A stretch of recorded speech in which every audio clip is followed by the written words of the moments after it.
يستعد الفريق الأول لكرة القدم بنادي الزمالك لافتتاح مشواره في بطولة الدوري المصري الممتاز بمواجهة قوية ومرتقبة أمام نادي بيراميدز في أول مباراة للفريق في بطولة الدوري للموسم الجديد. وسيلتقي نادي الزمالك في المباراة القادمة مع نادي بيراميدز ضمن منافسات الجولة الأولى لبطولة الدوري العام المصري يوم الخميس القادم 21 سبتمبر في 7 مساء بتوقيت القاهرة والسعودية وقطر على استاد الدفاع الجوي، وستذاع المباراة عبر قناة أون تايم سبورت.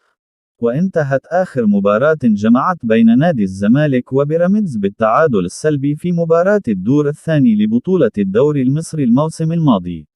ويدخل نادي الزمالك المواجهة القادمة أمام بيراميدز بفرصة أكبر في الفوز بسبب اعتياده الفوز على نادي بيراميدز، حيث سبق والتقى الفريقين في بطولة الدوري المصري في 8 مباريات، فاز الزمالك ب4 مباريات وفاز بيراميدز في مباراة واحدة، وتعادل الفريقين في 3 مباريات.